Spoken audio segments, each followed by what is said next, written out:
Okay, good morning, everybody. This is John Haller. I'm with my good friends Brian Schrager from Israel and Mark Sutherland from the UK. Mark and I just did a program the other day where we need to talk about Israel and Iran. So here we are. As you know, there was dramatic events overnight. Uh, Israel attacked Iran in just a stunning operation. I think there were things done that a lot of us that have been watching this for some time did not know. So Brian's in Israel, and so we wanted to bring him on to get his perspective. He's lived there for many years. Brian, please take a minute to summarize everything that's happened in the last 24 hours. There's been a lot. We were all awakened in Israel at 3 o'clock this morning by sirens going off, and not only out in the open, but also every single phone in Israel was set off. An alarm was set off by Homeland Security here. It's a unique thing that Homeland Security is able to do, even if you don't have a Homeland Security app on your phone. So everybody received a warning that, and at first the thought was, well, what's going on here? We're getting another missile launched by the Houthis from Yemen at us. But no, we were being told that while an attack was not on its way, we all need to stay near a shelter because it's likely, it was thought at the time that was very likely Iran would quickly respond to what Israel was beginning in its attack against the nuclear program in the Islamic State of Iran. So uh, I hurriedly got out of bed and made my way to a place where I can go into a shelter. And yeah, not much sleep today. Uh, the news that came out was that as it unfolded, we knew that Israel was striking in Iran. Oh, but I should also say that only a few hours before the sirens went off, reservists from all around Israel were called and immediately summoned to active duty. And so there was really a quick movement to get personnel in place on the home front here. Well, the word that came in rather quickly was that we had, first of all, assassinated a number of key leaders and nuclear scientists in Iran. And John, I'm sure you've seen the pictures. It's just remarkable the amount of intelligence Israel had to take out these individuals, because they didn't take down a whole building. There are pictures showing where they literally took out the specific apartment in which these people were living. And it's also remarkable. We're seeing video of Israeli personnel on the ground in Iran helping Israel to target specific sites. How they managed that is anybody's guess. It's just a remarkable feat, however, of intelligence and of personnel and of planning. Intelligence is just really, really something. Well, after the personnel were assassinated, key personnel to develop nuclear weapons and to give commands. After that happened, or basically about at the same time, missile launchers were taken out largely in western Iran, which has crippled its ability to launch missiles at Israel. After that, as you know, it went after nuclear facility in, is it Natanz? I think it's Natanz, and elsewhere. Uh, there are some very, very helpful graphics that the IDF has put out to show the operations it undertook today. The attacks are continuing. Only a few hours ago, the airport in Tabriz, which is in northwestern Iran, was destroyed. Uh, what Israel has not done, however, is it has not attacked the country's oil and gas facilities. It is thought that if Iran retaliates and doesn't back down, that this is another step that Israel can take to cripple, if not destroy, the economy in Iran. So the reality living here has been looking to the sky. Oh, another thing. We were told to stay near a shelter. And then, of course, Iran launched something like, 100 drones and apparently more. There were some missiles that were also launched that were intercepted over Syria. And since then, there have been some missiles intercepted over the Red Sea coming in from the south. Well, with 100, not missiles, 100 drones, 100 drones were on their way. And remarkably, every single one was intercepted. And I don't know how many hours ago, we all received a all clear sign. We didn't have to stay like within a few minutes of our shelters, and Israelis were able to go out and purchase food and things that they need for Shabbat, which begins here in about an hour and a half. So that's been.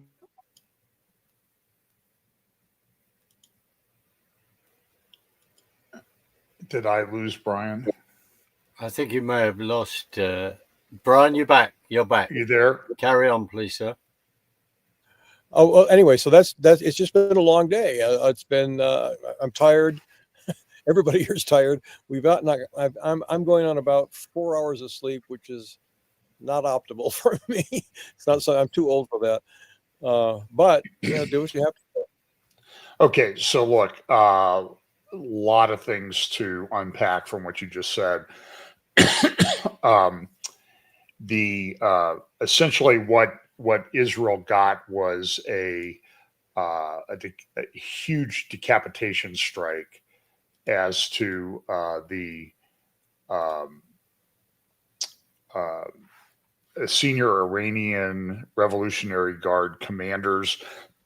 All the top people were taken out, and there's some other people that are reported to be in critical condition in hospitals. One that was in critical condition apparently has now died. And Brian, what do you know? I've heard that there was some deception involved in getting them to come to a particular location to attend a meeting and to stay at the meeting so that Israel could carry out the strike on at least a bunker where a lot of them were. What do you know about that? I don't know about deception.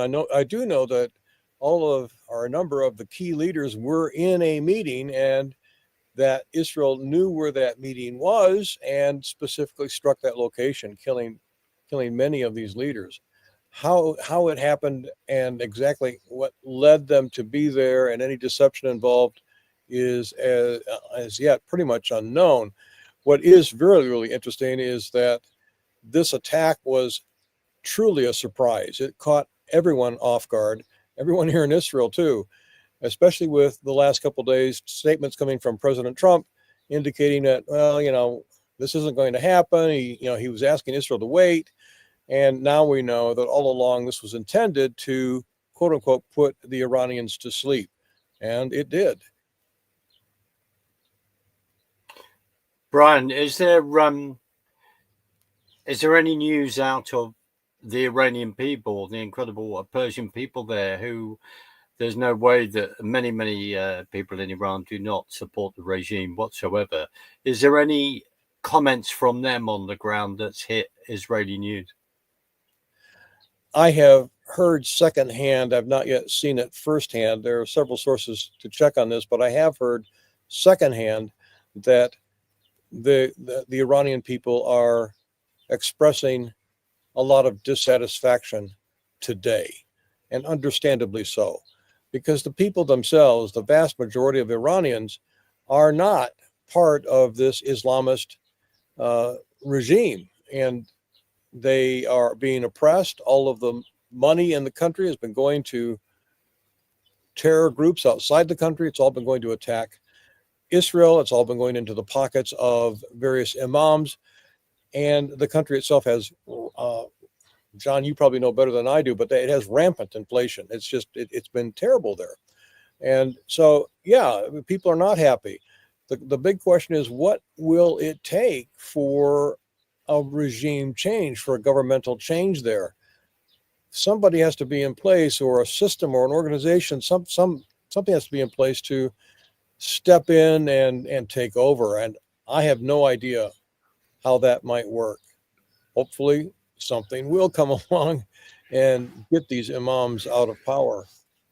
I was doing a program with somebody yesterday. It might have been Olivier Melnick and Rob Schwartz, but one of the concerns I expressed was that if Israel did a massive strike and a revolution occurred in Iran, that the Iranian Revolutionary Guard might come to power, which I think might be actually worse than the Ayatollahs.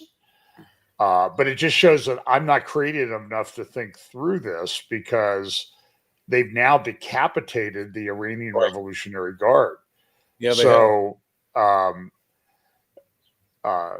and so look, if I thought that was a concern, obviously the Israeli intelligence and military thought that was a concern, and then they followed through and acted on it in just a stunning operation. it really is. Yeah, this will be a one for the history books for sure. This will be studied and examined for a long, long time. Yeah, one of my friends in Israel, Daniel Seaman, texted me earlier and said this will be talked about for generations, and my comment was, yeah, starting today. Right. And by the way, they're not done. Israel has indicated, Netanyahu in a statement last night said you could expect this to continue for a couple of weeks. Exactly. I saw some videos of what appeared to be Israeli air transport taking off from Iran, probably with people on the ground that have been that were helping in this attack. Yes. There was also a report, and I'm not trying to dominate the conversation. There was also a report that Israel had actually set up a drone manufacturing base within Iran that they use. Sounds very similar to what Ukraine did in the recent attacks in Russia on the nuclear bombers. Well, I would say the dual purpose bombers that they attacked and destroyed many of. What's your thinking? By the way, I'm getting all this stuff flying into me as we speak. My understanding is that even in China, there's some report from some of my security analysts that I get information from all the time that are tied in at high levels, that Xi Jinping is in a bit of trouble in China right now. And I'm wondering if it has anything to do with, there were reports yesterday that China had sent about 800 missiles to Iran to be used in response to any Israeli attack. I don't know what the status of that is. I don't know if they got there. I don't know if they were operational. And I'm wondering if that maybe had something to do with the timing of Israel's attack. Well, the report I've seen here is not that China was sending missiles. It was sending chemical fuel, tons of chemical fuel, for Iran to manufacture up to 800 missiles that could be fired at Israel. And this report came out just a couple of days ago, and I am virtually certain it was a catalyst, one of several motivators for Israel to get on the ball. Of course, intelligence has been released today that Israel has acquired that Iran, in fact, was actively pursuing the construction of nuclear weapons, 12 or 15, you might know the number, but something like that. And we were out of time. Israel had to move ahead. Iran was stalling with the U.S., and while it was stalling in these talks, it was actively, aggressively pursuing the development of nuclear weapons so it could go nuclear anytime. So I want to bring up this point. So yesterday or the day before, maybe it was yesterday, Netanyahu went to the Kotel, to the Western Wall, and prayed, and put a note in the wall, and somebody retrieved it, as they often do when well-known people go there and put something in the wall. And it said this, the nation rises like a young lion and lifts itself like a lion. And Brian, what's this operation named now? It's Chavael, I think Chavael. It means a nation rising like a lion. And this is a quote from Numbers 23:24, in which Israel is expressed, said to be this very same way, rising like a lion, and would be shedding blood. It would be victorious. It was going to rise as a vicious aggressor, and so that's the name that was chosen for this. Interesting. So there's something else I wanted to share. Let me see. I think I have a map here of where the targets were. Now I'm going to have to exit out. Oh, here it is. So I want to ask you just a little bit about that, Brian, if I can, when I get the thing up here. Just a second. My producer's not here today. Yeah, he is. I'm looking at him. Yeah. He's doing it all. So these are some of the attacks that they have done, and they've continued today. And it's interesting that they've sort of attacked sort of in the northwest part of the country, not down to the sort of towards that Bushehr nuclear plant down along the Persian Gulf. It's also interesting to note that they have not yet apparently attacked Fodor, which is like one of their main enrichment and centrifuge facilities. Some speculation is that they don't want to attack it because they want to preserve evidence that will be used later. And it's something they can do later too if they need to. I think it's also something. It's also intriguing, at least to me, to keep in mind that Israel not only has air abilities, it has significant underwater sea abilities. It has nuclear submarines that I would guess are certainly down in the Persian Gulf and ready to fire as needed at those locations. So we don't just have bombers coming in. We have naval operations that are available to Israel as well, and almost certainly have to be in place. Yeah, I mean, and I was just talking with someone the other day. I know, Mark, you and I think talked about it off air after we did a little program, that I viewed the attack onto the underground facilities to be very difficult because of the fact that you're going to have to bomb them continually in the same spot to break through into the storage facilities or actual operations centers. But now it looks like Israel's taken out most of the air defense systems that Iran had been rebuilding since the attacks last October. Do you know anything about that, Brian?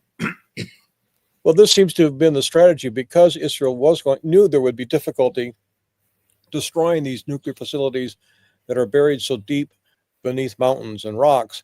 So what they did is they took out the people who have the ability to authorize construction and actually do the construction. That's why they went after the nuclear scientists, the people that know how to do this, and against the military leadership that was responsible or had the authorization to move ahead with this. And so that was to me, a brilliant move.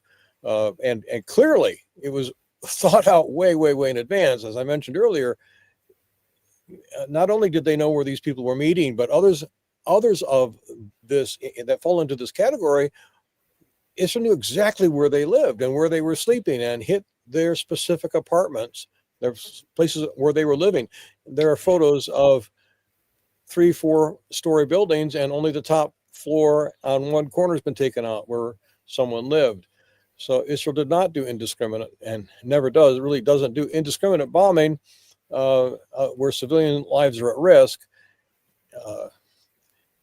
We've seen a lot of buildings flattened in Gaza, but in every case, there Israel's always warned civilians to get out of the way before it strikes, which is a dubious thing to do if you want to win, but it does help protect innocent lives.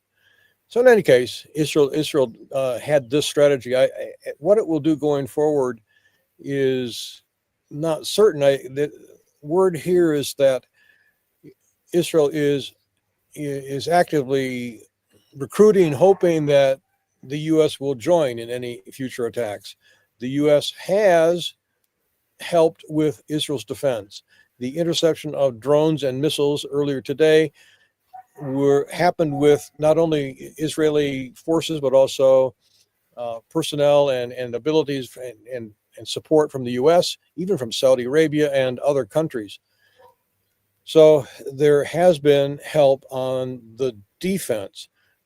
If we are going to actually destroy these underground nuclear facilities, however, it seems like it will be impossible to do without the big bunker buster bombs that only the U.S. can provide. Absolutely. No, Brian, you're absolutely. That is that's what's needed, which is the provision of the mother of all bombs, etc., which they've been talking about. Do you think that? I mean, it is incredible when we've seen pictures of missiles just going into apartments 3 levels up or something like this. Do you think that, again, I know I'm sort of going along a particular theme. Do you think that also shows it does show how Israel has managed to get into Iran, but does it also show that maybe on the ground there is help from the Iranian people themselves that despise the regime? Because the concern is there may be Khomeini there, but I think his son is even worse. You know, there are 1 or 2, even though I know they've taken leadership out, but there are 1 or 2, particularly his son, that are even worse. Do you think it shows that there is that help? I think it's virtually certain that there is help on the ground from Iranians, and keep in mind, Iranians are made up of a number of different ethnicities. One of the significant minorities in Iran are Kurdish Iranians, and they are largely in the northwest, where Israel did a lot of its operations today, and the Kurds generally like Israel, and I am only guessing here, but it seems to me to be very likely that Israel's been working with the Kurds in Iraq, just across the border, and getting into Iran in Iran's northwest, and has been able to infiltrate that way. I'm guessing, but it seems to make sense. Yes, it's impossible for Israel to have obtained all the intelligence it did without the help of Iranians on the ground. I think the other thing is, Brian, what is incredible, as you've said, don't worry, John, don't worry. Brian, I think what is incredible as well, as you've said, is how this has all been kept under wraps. You know, how that has been incredible. Especially as we know in regard to what happened with the pager situation last year, when suddenly it's, someone decides to allude to that in a press report. I'll just say that, and then people then understandably then feel that they have to act. It is incredible how they've managed to do that. As it's been inferred, Bibi Netanyahu, whatever people think of him politically, has been going on about Iran for many, many years. Do you think it's cometh the moment, cometh the man? Well, he certainly has stepped up and finally done what's been needed to be done for a long time. The sense here is that Netanyahu has often been on the verge of attacking Iran. When I first came in 2012, it was at the end of the year, everyone thought that Israel was going to attack Iran and take out its nuclear development program then. And as I understand it, the U.S. administration basically talked him out of it. Netanyahu is kind of famous for kicking the can down the road and not resolving problems. And he has survived politically by doing this over many, many years now. I think he's the longest serving prime minister in Israel's history, but not without a lot of contention here in Israel. As you may know, the government almost was disbanded just a few days ago. We now know why it wasn't, because the argument surely must have been made to all of the members of the coalition that this attack was about to take place. But the big issue here, the big divisive issue, is that a key segment, a critical segment of Netanyahu's coalition has its constituents have not been serving in the IDF. They've been arguing. They've argued that, oh, we protect Israel by studying Torah. Well, this is absolutely maddening to the rest of Israel, which is sacrificing its sons and daughters, fathers and mothers, for the sake of Israel's very survival. So this is an ongoing situation that, once again, has been avoided because of this attack, but it's not going to go away. I'm not sure I answered your question. I kind of wanted. No. I think you have. I mean, Brian, I had the privilege to be in Israel a few weeks ago, and to be in Jerusalem. And what struck me was the unity. I mean, yes, there are protests in regard to against Bibi Netanyahu, etc. But there is unity. What's the atmosphere right now in that regard? And I know it's a bit difficult because you've woken up to this. You didn't know this was going to happen. Israelis are. It's an interesting thing. It's almost like, how can oil and water mix? And the oil and water here would be unity and contention. So they actually are both. And the fact that you have Israelis stepping up and supporting this is not at all surprising. From every sector, they're doing it. And in spite of the failures of the Israeli government and the military on 7 October 2023, it was individual Israelis who stepped up and provided supplies and food and helped people who were on the Gaza border in these various communities, help the soldiers, get them supplied. And so this is a country that deeply, deeply cares about each other. It is a unusual thing. It's not something that I have seen, certainly in the West, where it's a sense of family here. Yes. When an IDF young man, young woman is killed, there is grief across the line. With all of these people who were taken as hostages by Hamas on 7 October 2023, there is an ongoing, just heart-wrenching grief and sadness. And this has been the thing that's actually been pulling Israel on both sides. On the one hand, get the hostages out. On the other hand, defeating Hamas, because if we don't defeat Hamas, it will come back. It will come back and do 7 October again and again and again. It has to be destroyed. But how do we do that and get the hostages out has been the thing pulling Israel apart at the seams, at least in its heart, right? So there is unity in passion and in a family commitment as family, a bickering family, but family nonetheless, and a determination to no matter what, do what it takes to live. Israel is truly, the nation of L'chaim, to life. It is all about life, and it's dealing with enemies that glorify and are all about death. And this has been perhaps the hardest thing for even Israelis and the West to understand, that they don't care if they die. To them, death is victory. So, Brian, sorry, John, go ahead, Mark. Go ahead. I was going to say, Brian, what's the up-to-date view, say, from yesterday and a few days ago, of the policies of the UK government, the policies, or Mr. Carney, Mr. Macron coming out with all their nonsense, the Australian government. What's your view? What's the view over there within Israeli society? The sense I get here is one of, this is happening everywhere.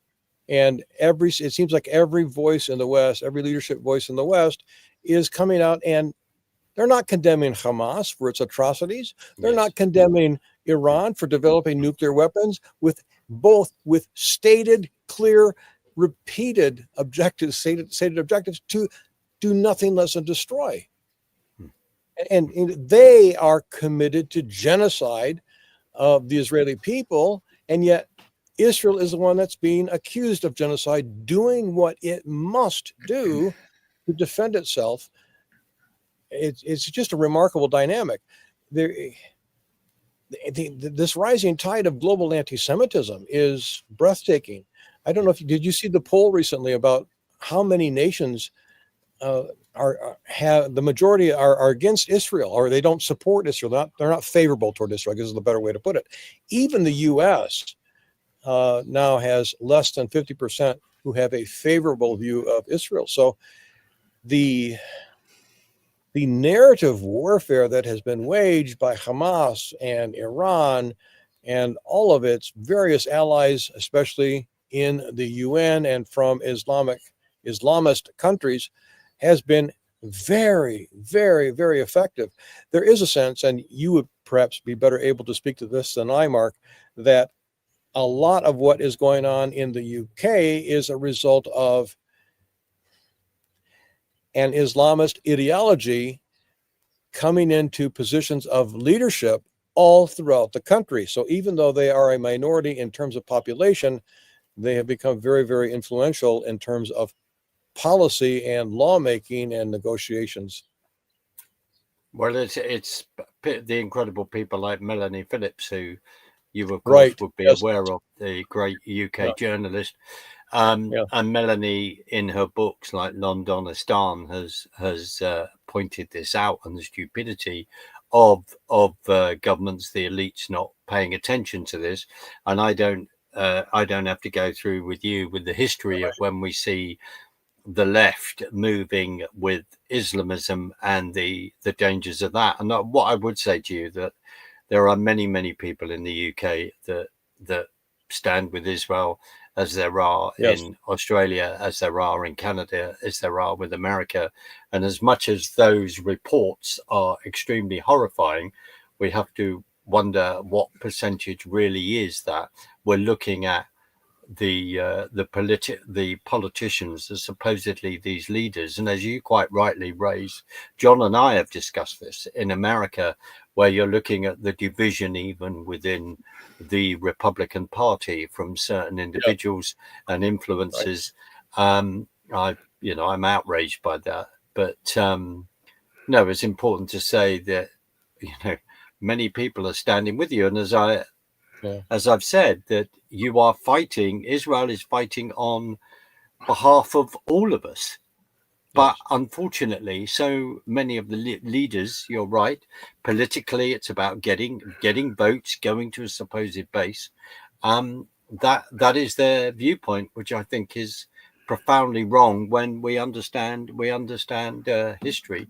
And that's the problem over here. People don't want to discuss history in the past and why we're at this point. Right. True. Hey guys, I'm going to need to terminate this because I forgot I was supposed to be on live with Alex Newman on another podcast. So we'll continue this. Right.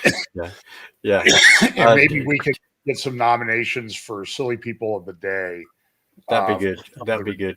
Tweets I've been seeing. So anyway, everybody, thanks for watching. I'll be doing an update Sunday. And Brian, thanks. Mark, thanks a lot. God bless everybody. Thank you. Brian, take care.